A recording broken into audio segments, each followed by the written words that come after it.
Hey, what's up? This is me, bitch ass mofo. So I said I know I was working on a few longer videos for you guys, but I haven't actually been working on them on account of I don't feel like it. So I'm sorry about that. But today I just wanted to, and it's Evo weekend, and I'm trying to watch some. So let's make this as quick as we. It's fucking hot in here. Holy shit. Let's make this quick. I'm just gonna do a quick recap of shit that I've been meaning to talk about that I haven't gotten around to talk about. Some of them I kind of want to make longer videos about, some of them not so much. We're going to do four today, and we're going to go chronologically. So let's just get it started. Daredevil Born Again, my final thoughts after the end of the season. It was pretty bad. It never even came close to the heights of the Netflix series, and I think even the rewritten stuff wasn't really there. The fight scenes were consistently bad, and the characterization just got really confusing. I didn't want to hate the girlfriend character, the therapist lady, because if you hate on her, you're gonna get lumped in with the weird incels that are like, ooh, see, like the Skylar White haters, like those types. And I really don't want to be lumped in with them. But man, they handled her character terribly. They didn't give like anybody a lot to do.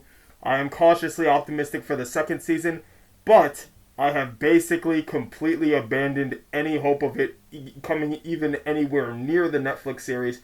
The action scenes are just not even in the same like solar system as the Netflix series, and the writing has taken a shot to the fucking leg. So cautiously optimistic because the second season is going to be totally made by the new team, so they're not going to have the baggage of the terrible old material to get through. Like, what was up with that bank episode, man? I really wanted to like it. I like the premise a lot, but man, just dog water. So Daredevil Born Again, didn't love it. I will be watching the second season. If that one's not great, then I'm done. I don't think it's going to be as good as the Netflix series. I just hope that it's better than the first season, which I think was more bad than good. But those last two episodes are pretty okay, so maybe there is hope. Moving on, Squid Game, seasons 2 and 3. And we're going to talk about them together because, spoiler alert, they're one long season. This is something I hate. I almost made a video just about this. I hate how a lot of shows are doing this now, where they just take one season, split it up into two, release them like maybe a year or so apart, and call it a season 2 and 3. It's not Squid Game 2 and 3, it's Squid Game season 2, part 1 and 2. So we're going to talk about them together. I loved the first season of Squid Game, or at least I liked it a lot, and I definitely did not need more after that. I thought it ended pretty conclusively until like the weird cliffhanger at the end. Um, so how did I feel about it overall? Well, let's start with season 2. I was pleasantly surprised. I thought it wasn't quite reaching the heights of the first season, but it had some of the best scenes in the whole show. Like everything with the recruiter was fantastic. The detective story felt like it was actually going somewhere. Oh, we'll get to that later. We'll see. We'll see if it actually goes anywhere a little later. I thought I liked all the side characters. I love Thanos. I'm a Thanos lover. He's awesome. He's funny. I wish he stuck around a little longer. Spoiler alert, but anyway, I'm gonna try and do this as spoiler light as possible. Starting now. So season 2 pleasantly surprised me. I absolutely loved what's his name, Inho, Youngyo, whatever you want to call him this season, the front man. I was surprised to see how much of like an active role he took in the part compared to season 1, and I really liked everything with him. It ended in kind of a dumb way with a stupid cliffhanger that we only had to wait 6 months to resolve. So now season 3. I feel like nobody's talking about it, and the people who are talking about it, it's been mostly negative. So how did I feel about it? I thought it was all right. I thought they made a lot of confusing decisions in this season. I really didn't want to hate it because I just see like this many people dogpiling a show, and I kind of just want to see if it's actually that bad, and I don't really think it's that bad. On the ending, it's like, well, when I see the ending, it's like I can see why people are upset, but like, how were you expecting it to end, man? How were you expecting it to end? It ended the only way it could have, in my personal opinion. I thought there was a lot of dumb stuff, and this is where I might go into spoilers a little bit. Skip to I'll do the chapter thing. I'll try and figure that out. So skip to the next chapter if you don't want any spoilers at all. So my problem with season 3 was that pretty much the same as everybody else, which is that by the time we get to the final 2 or so games, every character we give a shit about is dead. I don't care about Junhee or her stupid ass baby. I wish that Yoon like chucked that baby off the side during the jump rope, so that way the characters I like could have lived a little longer. Um, So I didn't care about her. So by the time we get to like the end of the hide and seek going into the jump rope, pretty much all the characters you give a shit about other than Gihun and the dumbass baby are dead.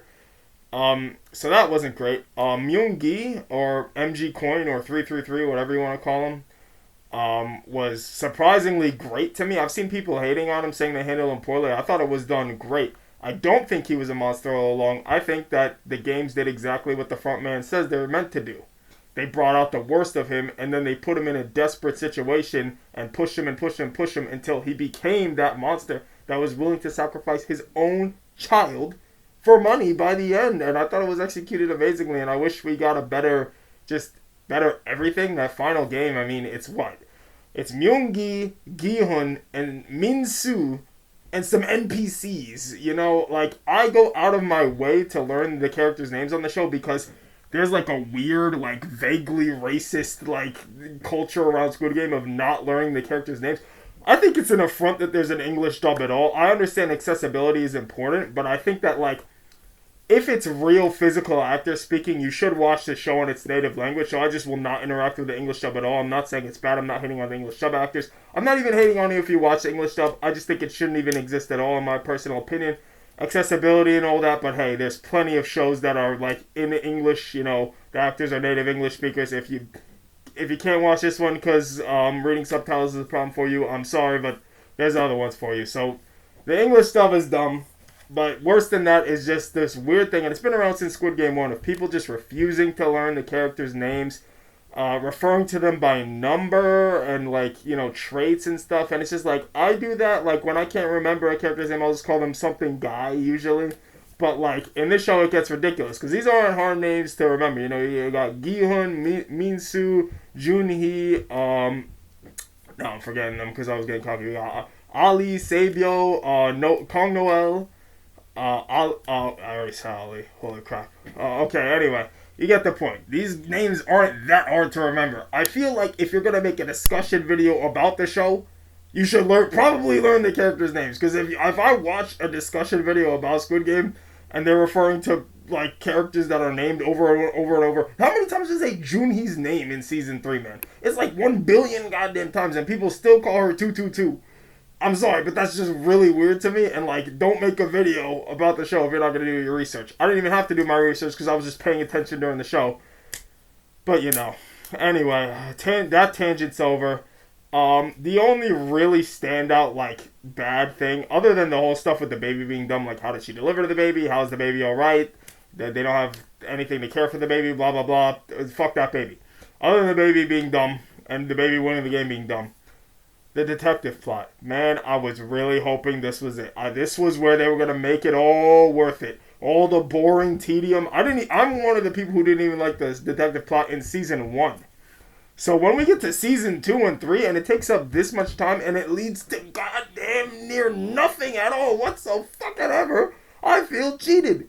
The only thing good to come out of the detective plot is that we got more of the, and here we go. I was just going on and on about learning the characters' names. I forgot this guy's name. But the mafia guy, who was friends with the guy who got killed during Rock, Paper, Scissors, that was his boss, we got more scenes of him, and he was great. Everything else, didn't give a shit. I don't care about Captain Park getting exposed or whatever. They didn't do enough to make me care. That whole plot was a waste of time. The amount of time wasted between 3 seasons of that boring tedium is absolutely criminal. Please refund me for my lost time, Netflix. Especially since you started putting ads in. Jesus Christ. So Squid Game 3, I thought it was alright. I'm not hyped for more Squid Game. Not that this season was dog shit or anything like some people are saying. It's just that this show didn't need to be more than one season. I'm kind of glad we got Season 2 and 3 because some of the best scenes of the show in there. Season 3 has amazing moments as well. Like, holy shit, the acting is so good across the whole cast in the show. Even the characters I didn't personally care about were beautifully acted. So that's one thing you'll never hear me complain about. Am I hyped for more Squid Game? No. Do I think they should make that stupid-ass American spinoff with Kate Blanchett or whatever the fuck her name is? No. But they're going to go ahead and do it anyway. And you know what? I'm probably going to watch that slop, so whatever. Moving on. Superman 2025. A movie that I made a video about, talking about how I was cautiously optimistic about it. So, did it live up to my expectations? Actually, I went in with relatively low expectations because I didn't see it until like a week after everybody else I knew, and all of them had something or other. They were like, "Oh, there's too much comedy, there's too much this," and I'm like, I can be kind of a hater, so I'm like, "Oh, I'm probably gonna think the movie's all right, but not absolutely love it." But after watching it, I kind of absolutely loved it. Like, I actually liked it more than a lot of people I know who, like a lot of my friends who went to say it. I think I liked it a little bit more than them. I think a lot of the things people were talking about that were bothering them didn't personally bother me. I didn't think there was too many out of place jokes. I didn't think that there was any like real tonal issues. There was even this thing where there was apparently in the cut they had for the test audiences, there were these like title cards to distinguish like how the what day is passing in the timeline of the movie since it takes place over the course of like 4 or 5 days. And you know what? That didn't even really bother me. I thought everything was good. I absolutely love this version of the character. Chris Cornsweet, or I'm sorry, I forgot his name wrong. Absolutely brought it. He's great in the role. And honestly, everybody was perfectly casted. I was shocked at how good the casting was. Absolutely love Nicholas Hoult, Lex Luthor. Lois was amazing. Mr. Terrific was a surprise standout. I didn't expect to like him as much as I did, but he was absolutely kick-ass. Guy Gardner, I've been waiting for a while for a good adaptation of him just so general audiences could experience him. And that's honestly one of my favorite things to come out of this movie is just seeing general audiences experience these characters for the first time in a somewhat comic accurate form and seeing them engage with it and all the fan works that have spun, all the fan art and fan like posting, and just people excited to see more from the Superman universe. After a decade of him being a boring aura farmer who lets people die, who let his dad die, who let everybody fucking die and killed Zod and ugh. Henry Cavill, I hope they cast you in the DCU and they give you better material because you do deserve better. But yeah, I don't really have any major complaints about the movie. I need to watch it again. It's been a couple weeks now. So, yeah, I'll get back to you. I might do a longer video on it eventually, but I feel like I just don't have that much to say. I didn't think it was reinventing the wheel. I don't think this is going to revolutionize superhero movies or anything. I just thought it was really good. It was really enjoyable. Love this take on the character. Love the positive messaging. Awesome villains. The thing that surprised me, the Luthor Corp. Why did they change it from LexCorp, by the way? LexCorp sounds so much better. But anyway, the Luthor Corp team also had a lot more personality than I was expecting. You got his crazy ass girlfriend that ends up going with Jimmy Olsen, which was funny as fuck. And just everybody on the team had I don't know all their names. Just had their little moments and quips that gave them a lot of personality. It made you feel like, yeah, there's actually an actual workplace culture at this evil, like, comically evil corporation. It was awesome. And also, whew, Superman and the Justice Gang destroy Israel in this movie, and it's beautiful. It's awesome. I like seeing how pissed off some of the Zionists got at this movie, because it's not actually Israel. Like, the country is a fictional country, it's not actually Israel. However, because the president's a genocidal maniac and they're about to enact a genocide on these poor, defenseless people of whatever other fake country, Palestine stand in, the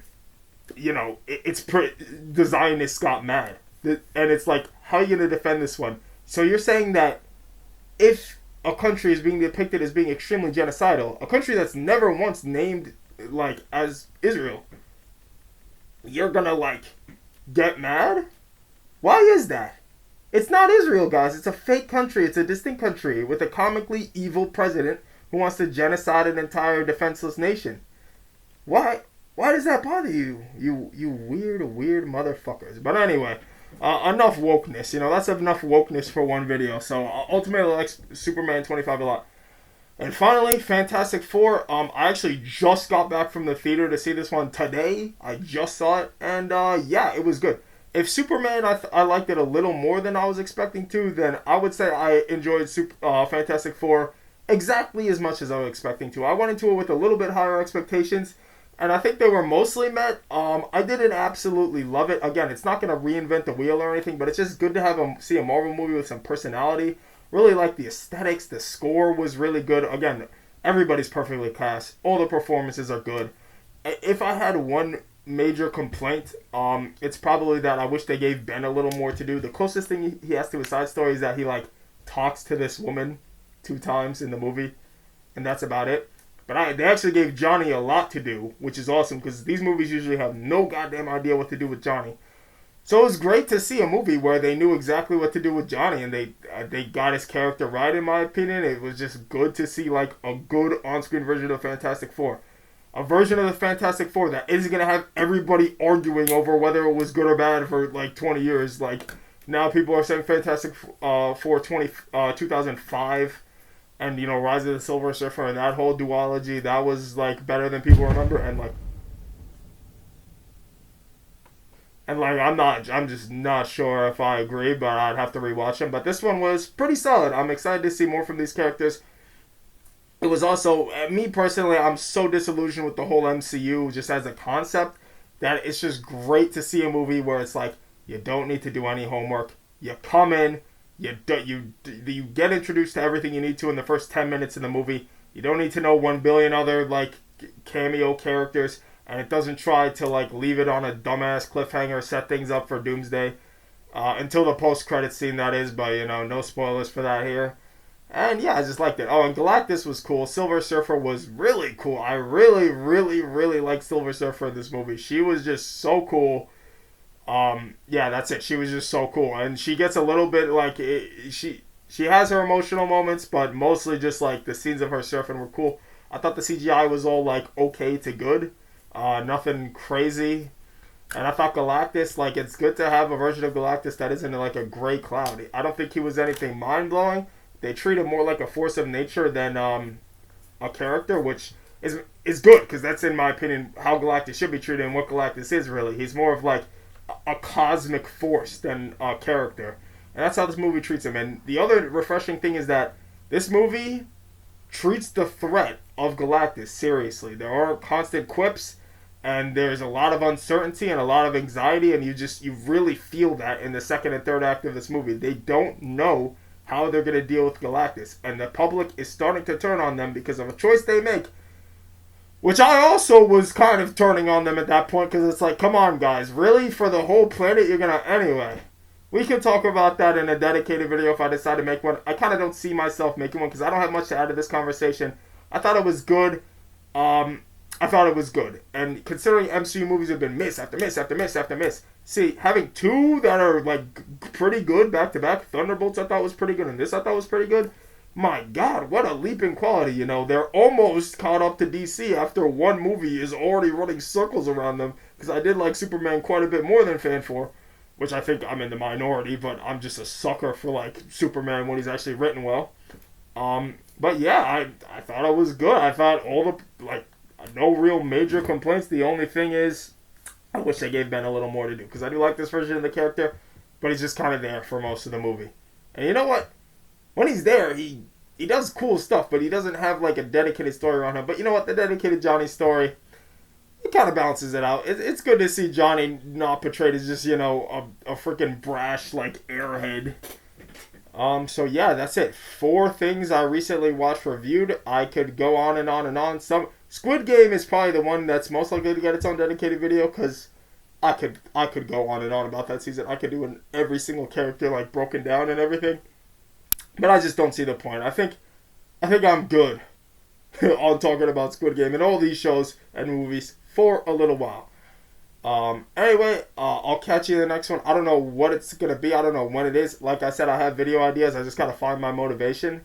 And yeah, thanks for listening to another rant, and catch you soon. Bye.